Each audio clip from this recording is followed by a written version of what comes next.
Hey Tommy, it's me, Stephanie, and I noticed that you had Michael read To the End. You should just be glad I'm not your teacher. Okay, so since I had a fun time listening to the End, with Michael reading it, I decided you would enjoy it if I read The Bridesmaid to you, and show you high schoolers how you read a piece of literature. Do I sound angry? Damn it, Natalie, do I sound angry? Say something! Yes, very frustrated. Oh, by the way, Tommy, person holding my camera, that's my friend Natalie. Say hello, Natalie. Hi. Good enough. Close enough. Okay, because it's a long story, I'm going to break it up into 3 segments. So, it's going to be fun. It's going to be fun, Tommy. I said it's going to be fun. God damn it, now listen! It will be fun. No, I wasn't yelling at you, Natalie. I was yelling at her. Okay.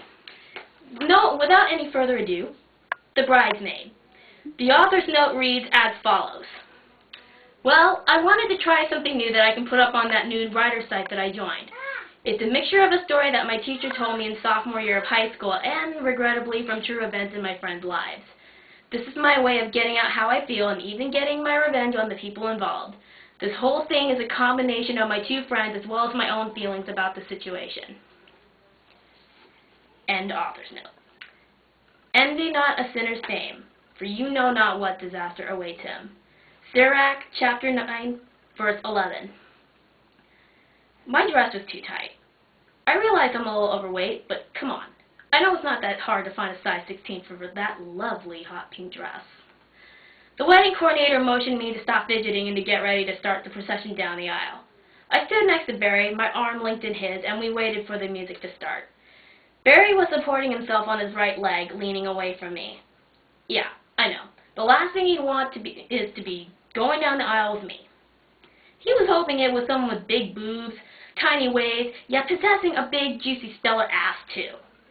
Willing to bend to his every whim, do all of his chores, have all the kids, and still maintain that perfect figure, let him control the finances, a chauvinist dream. As the sappy church music started to play, we remembered what the wedding coordinator's frustrated voice yelled and echoed through the church's many rehearsals before. Left, stop. Right, stop. Left, stop. Right, stop. I knew Barry wasn't much for weddings, let alone having to touch me for a minute or 2 at the wedding.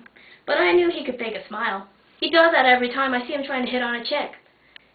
He just made it hard for me to give the cameras any reason why I'd smile, even if it was a beautiful wedding.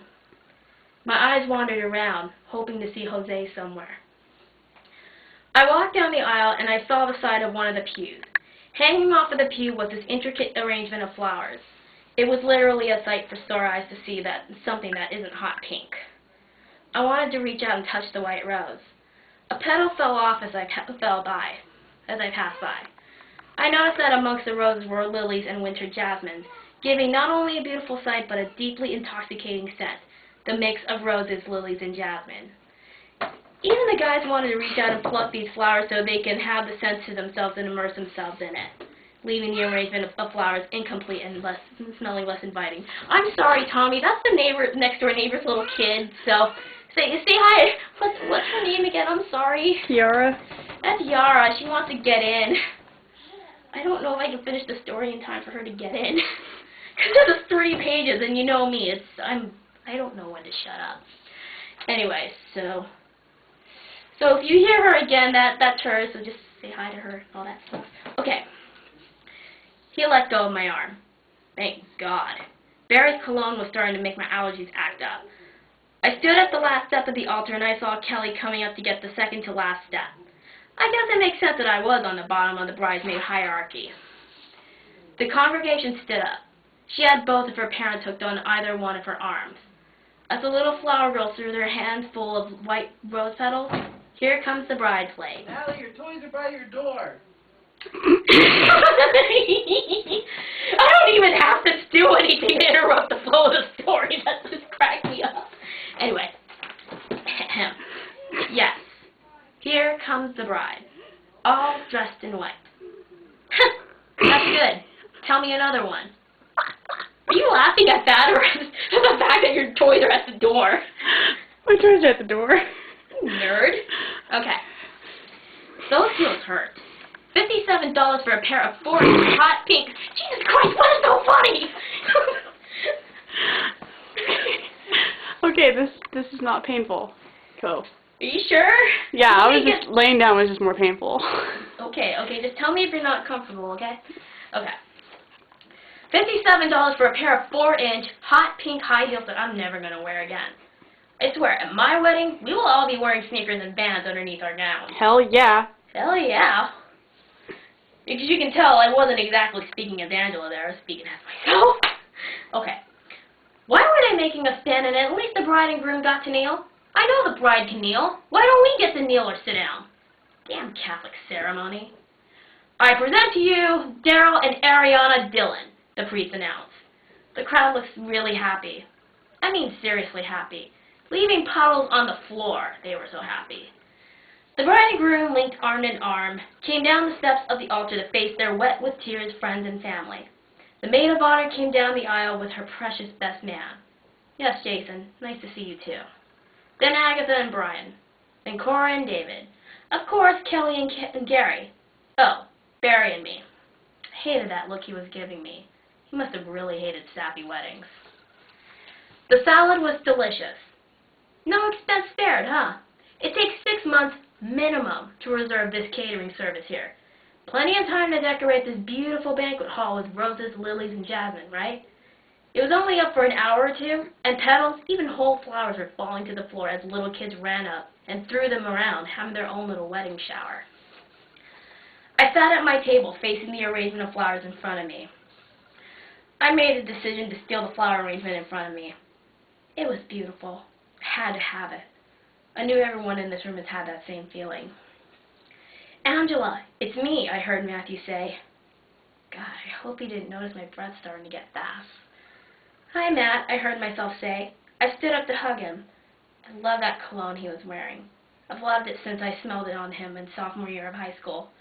I haven't seen you in months. How have you been? Why do I love it when he shrugs? Oh, I've been all right, Matthew said with that beautiful tenor of his. I've just been doing some serious business. You? I shrugged as I smiled. For real this time. I've been doing some stuff for the wedding lately, I said, hoping he'd smile at me again. I looked at his neck and pointed down.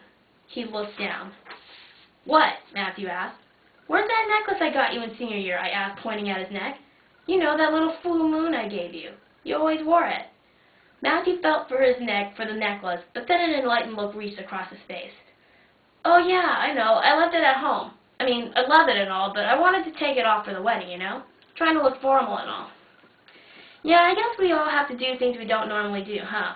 I mean, Ariana wanted me to make a speech today, and you know me, I don't fall short of my promises now, do I? Yeah, I know you don't, he said as he scratched the back of his head. You always keep your promises. I still remember sophomore year of high school. Remember how when you had Ariana tell me that you'd be my date for homecoming if Barbara Jones said no? And when she didn't show up that night, you were willing to show up in your sister's old dress just so I'd have a date? Of course now, years later, that's a sweet, fun memory. At 15, though, showing up in another pink dress with more ruffles and a bag of chips was pretty embarrassing.